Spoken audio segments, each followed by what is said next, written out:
I'm dropping off my son at school recently, doing the pickup and the drop off, and it's it feels different from working at home for so long. I mean, since COVID, but even before COVID, like doing just a lot of stuff at home, staying at home so much. Just being out in the mornings and the afternoons like that is different. It's like a different world. Some of you, like a lot of you understand what I'm saying on both sides of that. Like if you don't leave your house and then you will randomly go out and you're just like, what is going on? Like, what are all these people doing? It's just like, it's interesting. But what it also does is it also just makes you really think, like, you know, just meeting other parents, watching a kid get integrated into school. It really makes you think about like compounding life decisions. Like it's very, at least I bias towards just like being very reflection oriented in general, but like doing this pickup and drop off has made me even more kind of reflective than normal. And it just makes me think that like your decisions really compound. Where you go to school, what city you live in, who you talk to, it really compounds. And your kind of your early beliefs about yourself, whether you're like, oh, good in crowds or not good in crowds, or good at drawing or not good at drawing, like you really develop that and it ingrains in you. And then every single day as you run the routine, you're kind of like reinforcing what you believe about yourself. And I think that's why even being an adult, pre doing this pickup and drop off, your 30s feel very like it is like Groundhog's Day. It honestly is like Groundhog's Day. And you kind of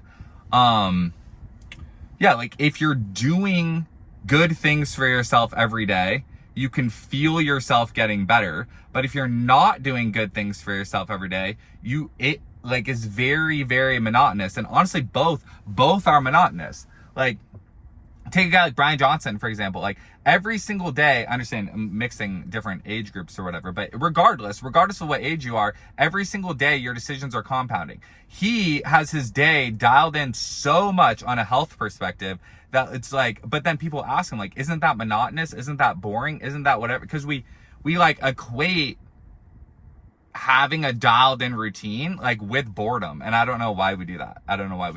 And so what does this have to do with Bitcoin? What it has to do with Bitcoin is that your decision of what currency to use, your decision of what currency to like hold your wealth in is one of these big compounding decisions. Like the US dollar, super rough general numbers, okay? The US dollar loses 2% a year. That's the panel of people that choose the price of dollars and the supply of dollars are attempting to make dollars lose 2% of their value every year. Okay? That's their target. We can argue about whether it's higher or lower, but that's their stated intention, is to make dollars lose 2% a year. Okay? Going super conservative on the Bitcoin side, okay? If you look at past performance, it's way higher than this, all right? But let's just choose the most conservative, realistic number we can. 10% a year, okay? Bitcoin increases in value at 10% a year. That gap, like choosing to ignore that gap and choosing to just day after day after day after day have dollars be your base money is moving you in the wrong direction. Like if you health analogy, you're spending down your health. Like you're not eating good food, you're not exercising, you're not making good decisions. Economics wise, like sitting in fiat money, losing 2% a year, as opposed to being in Bitcoin, gaining 10% a year, it's just the wrong decision. Like it's just functionally the wrong decision. And you could be like, well, you know, what about taxes, or what about volatility, or what about like all these things, right? These things, whatever pops into your head, or like, what do you mean? Like, how do you buy stuff? Like all of those details can be solved.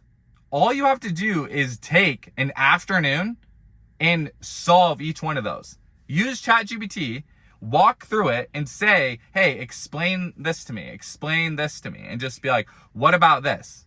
And if you genuinely find something in your own life that's not super optimal for replacing fiat money with Bitcoin, great. then do as much as you can and just try to increase the percentage of your personal finances that are tied to Bitcoin versus tied to fiat money. This is literally, even taking Bitcoin out of it for a second, this is literally where the wealth gap comes from. Because people that own assets understand that you shouldn't hold dollars, that you only hold in fiat money what you can afford to lose. People that have built their financial lives and understand the compounding of that, and they understand the risk of sitting in dollars for too long at any one time, right? And so if you dial that in, however old you are, the earlier you dial that in and let that concept compound, it pays more and more and more every year. It compounds. So I've just been reflecting a lot on the concept of compounding and really trying to get the big decisions right. Get the big decisions right and let time do its thing, because time will either eat away at you or it'll build you up. And which currency you hold is one of these things that if you're picking the wrong currency, it's eating away at you every single day.